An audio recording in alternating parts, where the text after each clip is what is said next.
दानों के लिए अब तक तूने संभाला मुझे अपनी बाहों में लिए हुए। अब तक तूने संभाला मुझे अपनी बाहों में लिए हुए। पहला पत्रस उसका 4था अध्याय और उसके 7 वचन से लेकर 11 वचनों तक। पहला पत्रस 4 अध्याय और उसके 7 वचन से 11 वचन तक।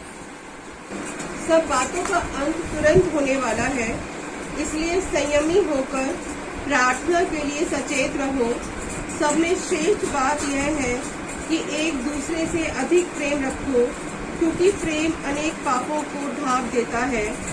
बिना कुड़कुड़ाए एक दूसरे का अतिथि सत्कार करो। जिसको जो वरदान मिला है वह उसे परमेश्वर के नाना प्रकार के अनुग्रह के भले भंडारियों के समान एक दूसरे की सेवा में लगाए। यदि कोई बोले तो ऐसा बोले मानो परमेश्वर का वचन है। यदि कोई सेवा करे तो उस शक्ति से करे जो परमेश्वर देता है, जिससे सब बातों में यीशु मसीह के द्वारा परमेश्वर की महिमा प्रकट हो। महिमा और साम्राज्य युगानुयुग उसी का है। आमीन। ये परमेश्वर का वचन है। परमेश्वर अपने पवित्र वचन के पढ़े जाने और सुने जाने पर हम सबको आशीष दे। परमेश्वर का धन्यवाद देते हैं इन पवित्र वचनों के लिए जो अभी हमारे बीच में पढ़ा गया है। और ये जो वचन है ये अंत की बात कर रहा है। सब चीजों का अंत शीघ्र होने वाला है, इसलिए संयमी होकर के प्रार्थना में लगे रहो। सबसे पहली तो पत्रस ये कह रहा कि सब चीजों का अंत जल्दी होने वाला है, अंत नजदीक है। तो इसलिए हमें क्या करना है, जब सब चीजें खत्म होने वाली, सब चीजों का खात्मा होने वाला है, तो हमें संयम के साथ प्रार्थना में सचेत रहना। पहली चीज प्रार्थना करनी है और वो प्रार्थना का हमारा स्वभाव एटीट्यूड क्या है, संयमी होकर प्रार्थना में लगे रहना है। बहुत बार क्या होता है कि जब हम प्रार्थना में लगे होते हैं, प्रार्थना करते हैं, तो प्रार्थना करते करते एक दिन हमारा संयम टूट जाता है। प्रभु यीशु मसीह ने भी लूका के सुसमाचार में उसके 18वें अध्याय के पहले वचन में बोला है, एक दृष्टांत दिया है कि नित्य प्रार्थना करना और हियाव नहीं छोड़ना चाहिए। हम जब लगातार प्रार्थना करते हैं, हमारे बहुत सारे विषय होते हैं, हमारी जरूरतें होती हैं, हमारी समस्या होती हैं, कुछ हमारे लिए कष्ट की बातें होती हैं, हमारी पीड़ाएं होती हैं, जिसको हम प्रभु के सामने लाते हैं। और प्रभु का वचन हमें बोलता है कि हमें लगातार प्रार्थना करनी है, परंतु देरी हो जाती है। उस वक्त देरी, उस विलंब की वजह से जो है शैतान हमें डावाडोल करता है, हमें जो है डगमगाने की कोशिश करता है, हमें जो है चाहता है कि हम प्रार्थना करना बंद करें। अभी यहाँ से मैं थोड़ा हट के बोलूंगा कि आज जब हम प्रार्थना करते हैं तो आप लोगों के बहुत अनुभव होते हैं, आप लोगों के बहुत अनुभव है कि प्रार्थना में बहुत रुकावट है। पिछले दिनों में मैं इनसे बात कर रहा था, इन्होंने बोला कि मैं जब प्रार्थना करने के लिए बैठती हूँ तो जो है शब्द नहीं मिलते, जहाँ मन नहीं लगता, टिकता नहीं है। तो मैंने बोला कि आप जो है कुछ सिलेक्टेड वर्ड्स होते हैं, जैसे हालेलुया, प्रभु तेरा धन्यवाद, प्रभु रहम कर, तो इस प्रकार से आप लगे रहो और उसके बाद जब डिवाइन विजडम आएगी, अपने आप आपका फ्लो बनेगा और परमेश्वर से आप विनती प्रार्थना करना शुरू कर दो। बहुत बार ऐसे होता, हमारा मन नहीं लगता, प्रार्थना करने के लिए मुंह नहीं खुलता, हम बहुत कुछ सोचते हैं, लोगों के बारे में सोचते हैं, उनके सामने हम उनके साथ मिल करके, उनके बीच में रह करके हम प्रार्थना नहीं करना चाहिए। बहुत बार हमारी जिंदगियां ऐसे जो है रूखे से, इस सूखे से माहौल से निकलती है, हमारी प्रार्थना रुकी रहती है, हमारी जरूरतों में, हमारे घरों में, हमारे जीवनों में कमियां रहती हैं और हम एक जगह पर विवश हो जाते हैं सोचने के लिए कि शायद परमेश्वर हमारी प्रार्थना के ऊपर ध्यान नहीं लगा सकते, जबकि प्रभु का पवित्र वचन कहता है कि प्रभु उनकी प्रार्थना को तुरंत सुनेगा और उनको मांगने से अधिक जो है फल देगा। लेकिन प्रार्थना में जो है हमारा हियाव टूट जाता है, संयम टूट जाता है, जिसको पतरस कहता है संयमी होकर के प्रार्थना में लगे रहो। प्रभु यीशु मसीह ने कहा हियाव ना छोड़ करके मैं प्रार्थना में लगे रहो। और ये सारे जो है जो जितने भी ये रुकावटें हैं या जिसे हम स्ट्रेटेजीज कहेंगे, ये शैतान की है कि वो नहीं चाहेगा कि हम प्रार्थना। आप सब जानते हैं कि हमारे बीच में हमारे जवान बच्चे प्रेज एंड वर्शिप करते हैं, गीत गाते हैं, कुछ गीतों के कोर्सेज गाते हैं जिसको वो जो है क्या करते हैं, बड़े जोश के साथ, बड़े आनंद के साथ, बड़ी खुशी खुशी वो गाते हैं, जिसमें वो एक दूसरे के साथ अपनी आंखें भी मिलाते हैं, हंस भी लेते हैं, है ना, क्योंकि वो अपने आप को एंटरटेन करना चाहते हैं।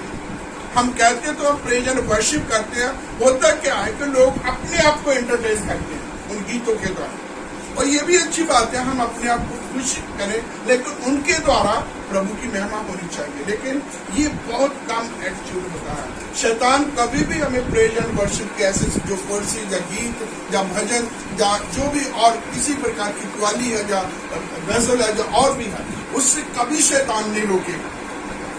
जब हम जो बाइबल ही पढ़ेंगे अकेले में भी, तो हम घंटों घंटों पढ़ सकते हैं, चैप्टर पे चैप्टर पढ़ सकते हैं।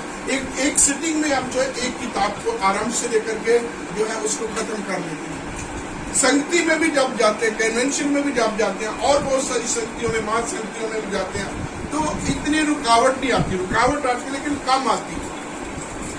लेकिन जिस समय हम प्रार्थना में बैठते हैं, रुकावट, अब देखिए आप लोगों का अनुभव है, बहुत सारे काम याद आ जाते, ऐसा कि मुझे बहुत काम याद है। जब मैं प्रेयर के लिए बैठा हूँ तो मैं प्रेयर के लिए बैठा ही हूँ, शुरू की तो काम याद आ जाते हैं। आज चर्च का ये काम है, आज दोपहर का ये काम है, आज मेरे किसी ने ये काम कहा था, वो तो मैं कर नहीं पाया, उसे मुझे करना चाहिए, है ना। इस प्रकार से दिमाग में ये बातें घूमना शुरू हो जाती है कि मेरे काम जो है अभी रहते हैं, मुझे काम करने। तो बहुत बार हम क्या करते हैं, प्रार्थना करना छोड़ के जल्दी से शॉर्ट प्रार्थना करके उन कामों में लग जाते हैं।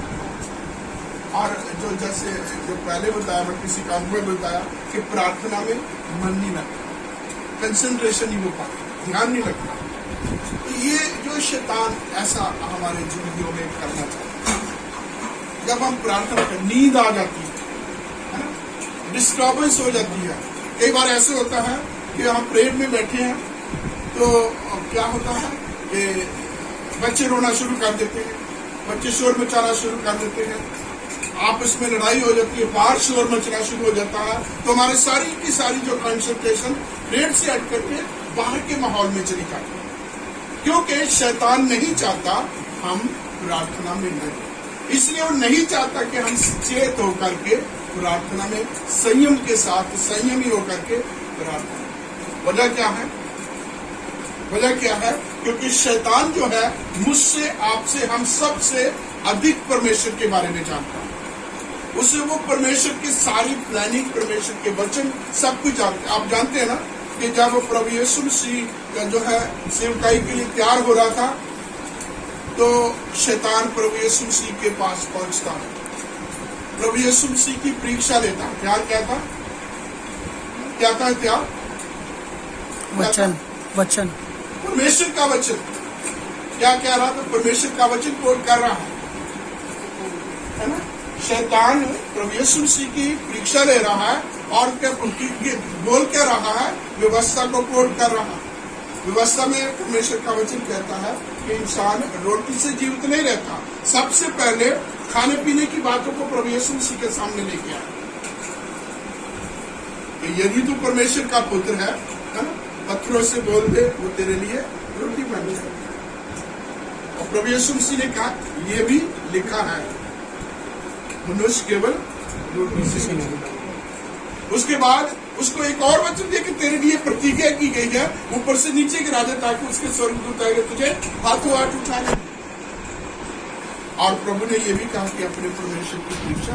तो प्रभु यीशु मसीह के साथ वो वचनों को बोल रहा, बाइबल को ले रहा। बहुत बार हम जो है अपने आप को बड़े ज्ञानी, बहुत जो है बाइबल के जो है जानकार, बड़ी बाइबल हमने कंठस्थ की होती है, इसके बारे में हमें अपना जो इस तरीके से हम सोचते हैं। लेकिन मेरे प्रिय, शैतान को हमसे ज्यादा पता है। उसको पता है परमेश्वर की योजना के बारे में, उसे पता परमेश्वर की प्रतिज्ञा के बारे में, जो हम मत्ती 7:7 में ऐसे बोलेंगे क्या है, मांगो तो तुम्हें दिया जाएगा। शैतान को पता है, शैतान को पता है मांगो तो दिया जाएगा। और जब परमेश्वर के लोग मांगेंगे तो क्या मांगेंगे? शैतान का भला मांगेंगे। शैतान के कामों को होने दे, परमेश्वर के कामों को क्या कहते हैं, है ना? क्या बोलते हैं उर्दू में? नेस्तो नाबूद। ऐसे कहते हैं ना उर्दू में। कितना है कि इसका सर्वनाश कर दे, किसका? शैतान का, शैतान के कामों का। और हम क्या करते हैं? प्रार्थना में प्रभु से विनती करते हैं कि हम शैतान की तमाम शक्तियों को बांध देते, हम शैतान की शक्तियों को, शैतान को, उसकी दुष्ट आत्मा को जो बांध के हम अथाक उनमें डाल देते। हमारी प्रार्थना में ये होता है, हम दुष्ट आत्मा को प्रभु यीशु मसीह के नाम से डांटते हैं, निकल जाए यहाँ से, है ना? ये हमारी प्रार्थना होती है। और शैतान चाहेगा वो बांधा जाएगा, है ना? कोई अपने आप को आसानी से बंधने देगा। तो इसलिए शैतान का हम जो है नाश चाहेंगे, शैतान को भगाना चाहेंगे, शैतान की ताकत को खत्म करना चाहेंगे, नाश करवाना चाहेंगे परमेश्वर की शक्ति के द्वारा। इसलिए शैतान नहीं चाहेगा कि हम प्रार्थना में जाएं, और उसके अलग अलग तरीके थकावट आ जाएगी। हमारी किसी की आपस में तू मैं हुई है, आर्गुमेंट हुआ, तो वो बातें याद आ जाएंगी।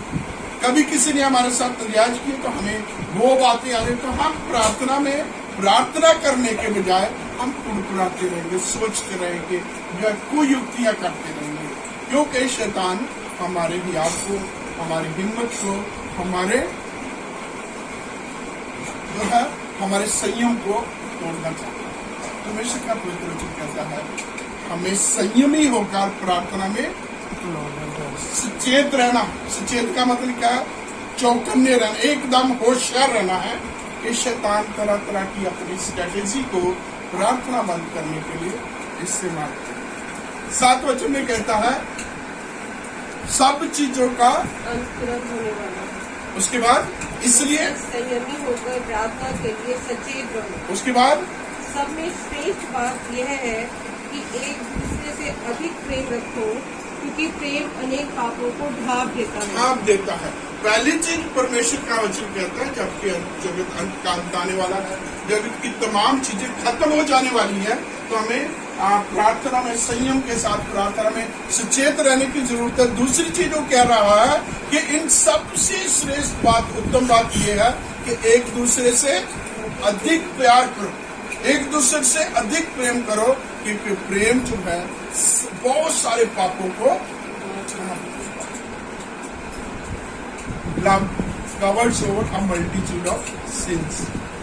जब मैंने ये वर्ड इंग्लिश का पढ़ा कि हम बोला मैनी, इस तरीके के शब्दों का इस्तेमाल करते हैं, लेकिन क्या मल्टीट्यूड ऑफ सिंस मतलब बहुत सारे पाप, अनगिनत पापों को क्या परमेश्वर का, जो परमेश्वर से हमारा प्यार है वो ढांप देता है।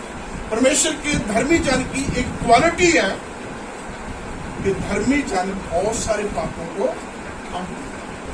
परमेश्वर के पवित्र वचन में अपने भजन 32 में कि क्या ही धन्य है वो जिसके पाप ढांपे गए और जिसके पापों का हिसाब किताब लेकर परमेश्वर उसे ना। और प्रभु का वचन क्या पता इसकी जुबानी क्या कह रहा है कि एक दूसरे से अधिक प्रेम करो, एक दूसरे से अधिक प्रेम करो, क्योंकि प्रेम बहुत पापों को, अनेक पापों को।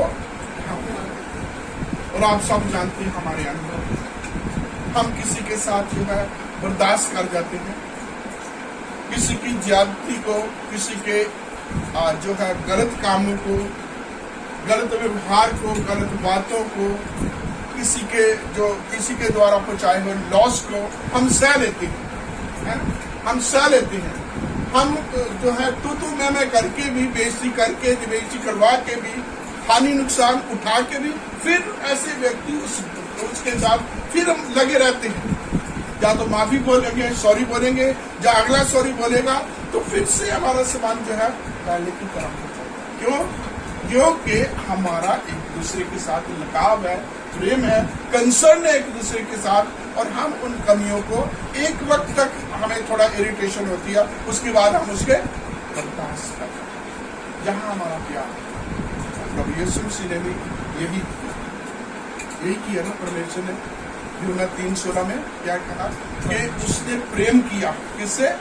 जगत से, हम सब से, पापियों से, और हमें बचाने के लिए अपने इकलौते पुत्र को दे दिया। परमेश्वर का महान प्रेम। प्रभु यीशु मसीह से किसी ने पूछा कि प्रभु यीशु मसीह आप मुझसे कितना प्रेम करते हो? तो उसने बोला इतना, और उसके साथ ही अपनी जान। इतना मतलब हम जब बच्चे होते थे हम ऐसे कहते ना, हमारे घर में इतने पैसे हैं। हम जब बड़ी कोई बात करते, बहुत सारी क्वांटिटी की बात करते, हम पूरे हाथ फैला के बात करते थे। तो प्रभु यीशु मसीह ने कहा मैं इतना प्रेम, कि नो कोई कमी, सीमा नहीं है प्यार की। तो उस प्यार को जो परमेश्वर ने किया, अक्सर हम बोलते हैं, मैंने सीखा है कि जो प्यार है, प्रेम है, उसका फर्स्ट लेटर जो होता है वो क्या होता है? एल है। एल कहां से शुरू होता है? हम जब लिखते कहां से शुरू? ऊपर से साइड को जाता है। तो प्रेम जो है परमेश्वर ने किया और हमें एक दूसरे से करना। परमेश्वर प्यार जो है वो ऊपर से आता है और हमें अपने भाई बंधुओं से, अपने दोस्त मित्रों से, हमें अपने पड़ोसियों से, हमें अपने सताने वालों से, अपने शत्रुओं से, तमाम लोगों से हमने क्या करना है? प्रेम करना है। क्या कितना जो है, आप यूहन्ना को देखेंगे, वो जब पत्रियां लिखता है, अपनी तीनों पत्रियों में उसने इस चीज को बहुत भर के, बहुत ज्यादा जो है इसके ऊपर लिखा है, इसको प्रेम के बारे में। कहते हैं हिस्ट्री में कि जब वो बुजुर्ग हो गए और उनको जो है बोला गया कि जो है आप हमारे बीच में आज हमें शिक्षा देने के लिए तालीम देंगे, परमेश्वर का वचन देंगे, तो उन्होंने प्यार से बोला। जब कभी भी उनको बोला गया, उनको प्यार से बोला। तो जब बुजुर्ग हो गए, कहते जब आप जवान थे तब भी आप प्रेम के ऊपर बोलते थे, अब भी आज भी आप जो है प्रेम के ऊपर बोलते थे। तो यूहन्ना प्रभु यीशु मसीह के चेले का जवाब क्या था कि परमेश्वर ने मुझसे प्रेम ही इतना किया है, वो खत्म नहीं हो रहा, इसलिए मैं उस प्रेम को ही हमेशा बताता हूँ। तो मेरे प्रियो, परमेश्वर ने हमसे प्रेम किया, और जो परमेश्वर ने हमसे प्रेम किया है उसी तरीके के प्यार को हमें बताना है। परमेश्वर का प्रेम कैसा था, या प्रभु यीशु मसीह का प्रेम कैसा था? यूहन्ना 13:1 में हम पढ़ते हैं कि जब प्रभु यीशु मसीह ने जान लिया कि इस दुनिया को छोड़ के जहां से वो आया वहां उसका जाने का वक्त आ गया है, तो अपने लोगों से जिनसे वो प्यार करता था, जैसे आरंभ में प्यार करता था, वैसे अंत तक भी वैसा। परमेश्वर का प्रेम कैसा है, या प्रभु यीशु मसीह का प्रेम कैसा है? जैसे आरंभ में था वैसे अंत तक प्रेम। हमारा दुनियावी फलसफा क्या है? हमारा दुनियावी फलसफा क्या है ना?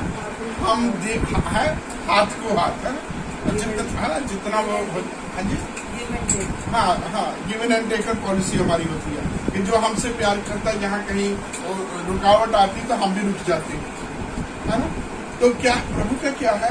जैसे उसने आराम में प्यार किया वैसे, है ना, जब प्यार होता है, जब रिश्ते होते हैं तो आराम में बड़े अच्छे होते हैं, है ना?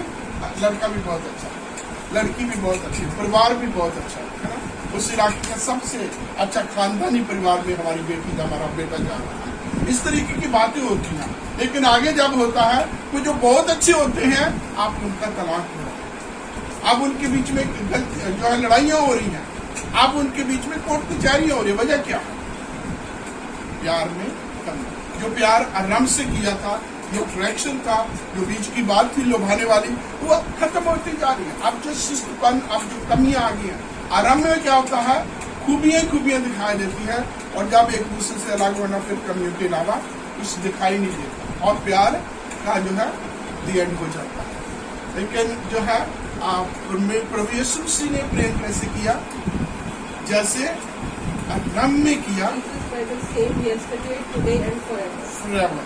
उसने क्या किया? आरंभ से जैसे प्रेम किया वो अंत तक वैसे प्रेम किया, क्योंकि उसका स्वभाव था, उसका व्यक्तित्व तो, उसकी पर्सनैलिटी थी कि जैसे वो आरंभ में था आज भी और हमेशा रहे। हम जो अपनी लिटर्जी में भी बोलते हैं कि जैसे आदि में था अव्यय और युगानुयुग। इसलिए प्रभु का वचन भी कहता है हमें संयमी होकर के प्रार्थना में सचेत रहना है। और दूसरा, हमें सबसे श्रेष्ठ बात, अभी देखो पौलुस रसूल ने भी इसी चीज के ऊपर जोर दिया। या वो पहला कुरिन्थियों उसके 12वें अध्याय में आता है, तरह तरह के दानों वरदानों की बात करता है। परमेश्वर के जो है आशीष पाए हुए, वरदान पाए हुए लोगों की बात करता है। किसी को चंगा करने की, किसी को भाषा बोलने की, किसी को मैनेजमेंट करने की, किसी को प्रचार करने की, किसी को काउंसलिंग करने की, कुछ लोगों को इकट्ठा करने की, है ना। अलग अलग दान है परमेश्वर ने कलीसिया के बीच में अलग अलग लोग दिए हैं। किसी को चाय पिलाने की, है ना, किसी को चाय पीने की, अलग अलग लोग होते हैं, है ना, अलग अलग लोग होते हैं, उनकी अलग अलग खूबी होती है। परमेश्वर ने वरदान दिए हैं सबको अलग अलग। और जब ये बोलते हैं कि सारी बातें करते हैं, वरदानों की बात चलती है पहला कुरिन्थियों उसके 12वें अध्याय में, और उसके आखिर में चाहते कि ये वरदान है उनकी धुन में रहो। लेकिन लास्ट की ये जो 12वां अध्याय में कहता है, परंतु मैं तुम्हें एक उत्तम मार्ग, तुम्हें श्रेष्ठ मार्ग दिखाता हूँ। पहला कुरिन्थियों 12 अध्याय के आखिरी वचन की आखिरी कड़ी में वो क्या कहता है? परंतु मैं तुम्हें एक श्रेष्ठ मार्ग दिखाता हूँ। और जैसे ही अध्याय 13 शुरू होता है तो क्या कहते हैं? यदि मैं स्वर्गदूतों की बोलियां बोलूं, यदि मैं सारा ज्ञान रखूं, यदि मैं अपने आप को कुर्बान होने गलने जलने के लिए दे दूं, यदि मैं तमाम परमेश्वर के भेदों को जान लूं और प्रेम ना रखूं, तो मैं ठनठनाता हुआ पीतल और झंझनाती हुई झांझ दूं।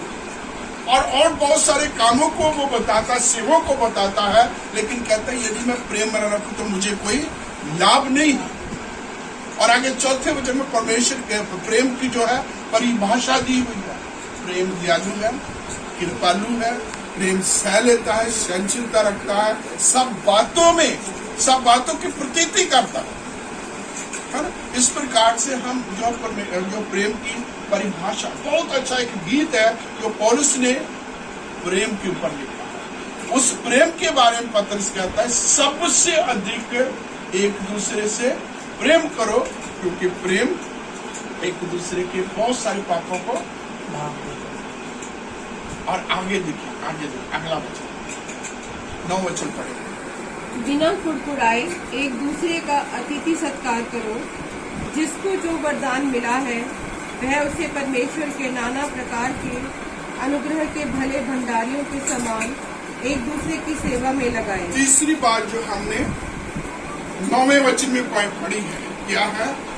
बिना कुड़कुड़ाए एक दूसरे का अतिथि सत्कार करो। क्या है? मेहमान नवाजी, है ना, एक दूसरे की हॉस्पिटैलिटी। कैसे? बिना कुड़कुड़ाए। मैं जब इंटर्नशिप में था, मेरे पास्टर रेवरेंड अशोक सिंह थे, गौतम नगर में वो रहते थे, और मैं उस संगति में जाया करता था। मेरे फादर लॉ उनके सीनियर पास्टर थे, और एक बार उनके घर में मैं था, वो मुझे बता रहे पास्टरशिप की जो इंटर्नशिप थी कि एक पास्टर को कैसा होना चाहिए। पास्टर की वाइफ पास्टर होना चाहिए, पास्टर के बच्चे पास्टर होना चाहिए, ताकि जिस कैटेगरी के लोगों को मिले उनके बीच में पास्टर दिखाई दे। अगर महिलाओं के बीच में जाती हैं तो महिलाओं को पास्टर की कमी न दिखाई, उसकी वाइफ जो है उस कमी को, उस काम को पूरा कर सके। यदि बच्चों के बीच में जाए, जब जवानों के बीच में आए तो पास्टर के बच्चों को काम। और उन्होंने मुझे एक राज की बात बताई अपनी जिंदगी की, उनकी आशीषों की। उन्होंने बोला सबसे बड़ी बात बलदेव, एक काम करना, कभी कोई आपके घर में आ जाए उसको जो है आपने खाली नहीं भेजना, आप बाद में खा लेना, पहले उसके लिए जो है आपने प्रबंध करना। और वो कहते कि जब वो मसीह वंदना में उस समय काम करते थे, कहते जब मैं आता था मेरे साथ कोई ना कोई मसीह वंदना का आ जाता था मेरे साथ, और मैं घर में लेके आता था। घर में खाना भी खिलाना है, चाय भी पिलानी है, घर में उसको सोना भी है। और आंटी की मेरी कहता कि जो है तो मैं हो जाती थी। तो उन्होंने बोला कि मैंने आंटी को कुछ नहीं बोला कि मैं उनको लाऊंगा या आगे से नहीं। कहते कि मैं नहीं लेके आया, परमेश्वर ने उस जगह पर भेजा है और मैं इनको यहाँ लेके आया। आगे से आपने दुआ करनी है कि ऐसे लोग आए ना, ताकि मुझे खाना ना बनाना पड़े, उनकी सेवा न करना।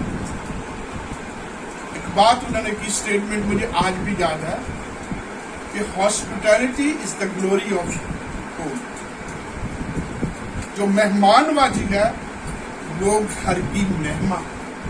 और बताते हैं कि यदि हम मेहमानबाजी नहीं करेंगे तो घर की महिमा हम अपने हाथों से ही खत्म करेंगे। और बहुत बार हमारे आपके तजुर्बे हैं, लोगों को बातचीत करते हुए हमने सुना, किसी घर के बारे में लोग बहुत खुशी से बताते हैं, सेवा भावना की बात करते हैं, किस अच्छे तरीके से मेहमान नवाजी की बात करते हैं। और उन घरों के बारे में बताते हैं जो घरों के बीच में जो है लोग पूछते भी नहीं है, उनको किसी को खाना खिलाना या चाय पिलाना बहुत मुश्किल लगता है, इसलिए वो अपने घर में भी किसी को बहुत कम बुलाते हैं। आगे वो बताते हैं कि इस तरह से जब आंटी से मेरी बात होती थी तो मैंने उनको, मुझे मत कहना, आगे से परमेश्वर से कहना, दुआ करना कि परमेश्वर ना लेके आए, लेकिन मेरे पास तो जो आएगा मैं तो अपने घर में लेके आए। तो आगे कहते हैं मैंने आंटी मतलब अशोक सिंह, रेवरेंड अशोक सिंह ने अपनी वाइफ आशीष देखी। ऐसे बहुत सारे लोगों के बारे में बाइबल कहती है, अनजाने में स्वर्गदूतों की सेवा की और उन्होंने उन उत्तम आशीषों को पाया। अब्राहम और सारा के बारे में हम पढ़ते हैं, उत्पत्ति की किताब, उसके जो है 17-18 अध्याय में परमेश्वर के दूत जा रहे थे सदोम और गोमोरा की जो है तबाही करने के लिए। दोपहर का टाइम था, अब्राहम भागा, उनको सिजदा किया, प्रणाम किया, मेरे घर में आओ। पहले जो है एक टुकड़ा रोटी का खा के उनके पैर धोए, उनकी सेवा की, उनको जो है उस वृक्ष के नीचे उनको आराम करने के लिए उनको खाना जब खिलाया तो जाते जाते उन्होंने उनको वरदान दिया, आशीष दी। अभी तक सारा जो 90 साल की हो चुकी थी ना, जो अब्राहम जो है वो 90 साल की हो चुकी थी। अब्राहम 99 ईयर्स का हो सका, 99 साल का हो चुका था, अभी तक उनकी कोई औलाद नहीं। क्या कहा, अगले साल वसंत ऋतु में आएंगे और सारा के पेट में, सारा की गोद में बच्चा होगा, चल बेटा लिखा हो, बच्चा होगा। और बच्चे में सारा भी अपने ऊपर ऐसे लगी 90 साल में, इस बुढ़ापे की उम्र में। और परमेश्वर का वचन कहता है उत्पत्ति 18-14 में, क्या परमेश्वर के लिए कुछ मुश्किल है? Is anything hard for the Lord? क्या परमेश्वर के लिए कोई काम मुश्किल है? और कहते हैं आगे उन्होंने फिर विश्वास किया और परमेश्वर ने उनको इसहाक के रूप में कैसे हुआ? क्योंकि उन्होंने स्वर्गदूतों की सेवा की अपने घर में। मैं कलीसिया के बीच में घूमता फिरता हूँ, बहुत खुशी होती है उन घरों में जाके जहाँ लोग सेवा करते हैं। वक्त कोई भी हो, वो खाने के बिना, वो चाय के बिना, वो नाश्ते के बिना अपने घर से निकलने देते। ऐसे बहुत सारे लोग को देखते, जल्दी जल्दी जल्दी जल्दी। और मैं हैरान होता हूँ, औहदा प्रिंसिपल का है, हॉस्पिटल में वो डॉक्टर है, और घर में जब रोटी बनाते हुए देखता मेरे लिए तो मेरा बड़ा हैरानी होती है, ये लोग खाना बना लेते हैं। इनके तो नौकर चाकर होते हैं, ये अपने हाथ से कब बनाते होंगे। लेकिन एक होता है, मेरा पासवान आया है, उसकी मैंने खातिरदारी। तो ये नहीं कहते कि मेरी खातिरदारी करना, मेरे कहने का मतलब परमेश्वर का वचन कहता है बिना कुड़कुड़ाए मेहमान नवाजी। और उसका असर क्या? परमेश्वर अपने तमाम स्वर्गीय आशीषों से भरपूर। 10वें वचन में जिसको जो वरदान मिला है वह से परमेश्वर के नाना प्रकार के अनुग्रह के भले भंडार। अभी ये चौथी बात है कि जिसकी जो लियाकत है, जो योग्यता है, उसको क्या करना है? उसको परमेश्वर के भंडारी की तरह, परमेश्वर के भले भंडारी की तरह उसको क्या है? लोगों की भलाई के लिए इस्तेमाल करना। बहुत बार क्या होता है हमें वरदान मिले। हम सेल्फ सेंटर्ड हो जाते हैं, अपने लिए, अपने कामों के लिए, अपने लिए जो हम ज्यादा उसको इस्तेमाल करते हैं। बहुत सालों पहले मेरे रिश्तेदार हैं, आप में से कुछ लोगों ने उनको देखा। मैं उनकी इनकम की बात करता था कि जितना तुम दोनों में जितनी तुम्हारी इनकम है, दोनों में से एक के बराबर मेरी हो ना, तो मैं दुनिया के साथ बहुत चैरिटी करूँ। उस समय तो चुप रहे, घर में जाके कहे, उनको कह देना कि हम दुनिया के लिए नहीं कमाते, हम अपने लिए कमाते। बहुत लोगों की सोच ये होती है, बहुत लोग दुनिया के साथ कुछ कर, अपने लिए सब कुछ कर लेंगे, आउट ऑफ द वे भी कर्जा लेके भी अपने लिए बहुत कुछ करेंगे, लेकिन सोसाइटी में, समाज में, चर्च में उनको बड़ी मुश्किल होती है। तो परमेश्वर का वचन क्या कहता है? परमेश्वर के नाना प्रकार की भंडारियों के मालिक, जिनको जो वरदान मिला है, प्रभु की सेवा में उसको इस्तेमाल। आगे है, जब कोई बोले, बढ़िया, यदि कोई बोले तो ऐसा बोले मानो परमेश्वर का वचन है। यदि कोई सेवा करे तो उस शक्ति से करे जो परमेश्वर देता है, जिससे सब बातों में यीशु मसीह के द्वारा परमेश्वर की महिमा प्रकट हो। महिमा और साम्राज्य युगान युग उसी का है। अभी हमने अगली बात, जो पांचवी बात देखी, क्या है? हमारे बोले, यदि कोई बोले तो कैसा लगे? मानो परमेश्वर का वचन है ना? और जब हम बोलते हैं तो क्या कभी हमने देखा है उससे परमेश्वर की, कुछ सुनने वाले को परमेश्वर का वचन सुनाई दे रहा है ना? हम बहुत कुछ जो है, हमारे एक जो क्या बोलते हैं, तकिया कलाम, क्या बोलते उसे, हम जो प्राइवेट साथ बात करते करते एक और भी बात बोलते रहते हैं, कुछ हमारे जो है, क्या उसे बोलते हैं, तकिया कलाम, वो तो है, लेकिन वो उसको कहते क्या है? Helping verb. हम हेल्पिंग वर्ब बहुत यूज करते हैं, बात में हम ऐसा बहुत बोलते हैं। तो परमेश्वर का वचन कहता है, यदि कोई बोले ऐसा बोले, कैसे? प्रभु के वचन में हम पढ़ते हैं, और उसने भी कहा है कि तुम्हारा बोलना मधुर और सुरीला हो, तुम्हारा बोलना मधुर और सुरीला हो। और जब तुम इस प्रकार से बोलो कि तुम्हें बाहर वालों को उचित रीति से उत्तर देना, तुम्हें जो जब सुनते हैं ना, उनके ऊपर अनुग्रह चाहिए। और क्या हमारी बोली, हमारा बोलने का तरीका, लोग सुन के हमसे बात नहीं करते, इससे तो मूल गाना ही है ना, इस तरीके की बेकार है, इस तरीके की बातें करते। लेकिन परमेश्वर का वचन क्या कहता है?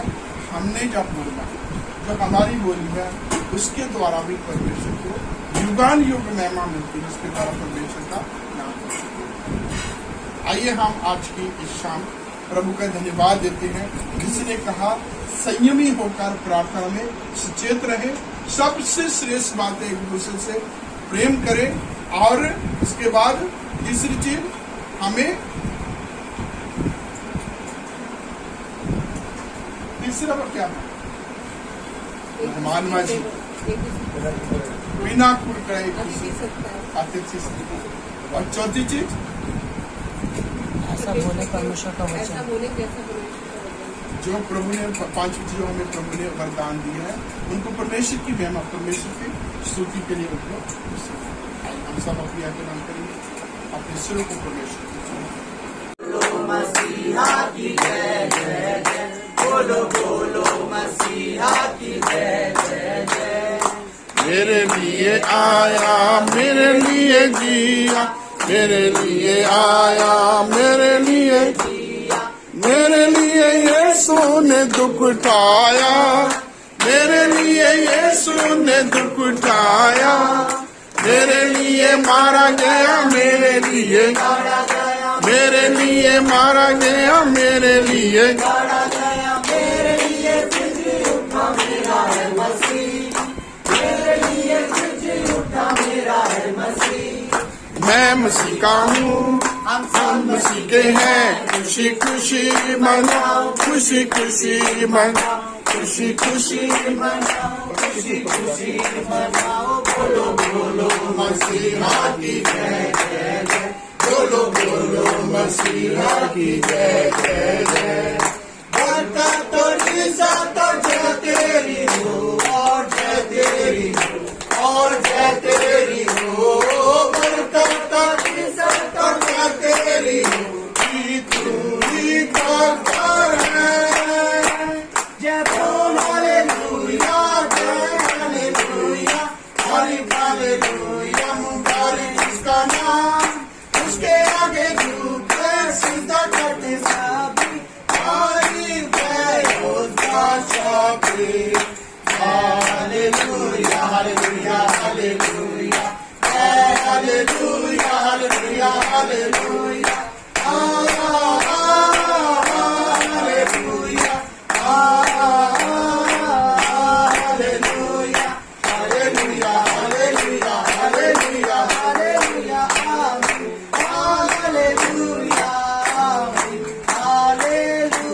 शक्तिमान परमेश्वर, आज की शाम तेरा पवित्र वचन बड़े सीधे सीधे तरीके से, साधारण तौर से प्रभु तेरे प्रियों के बीच में शेयर किया है।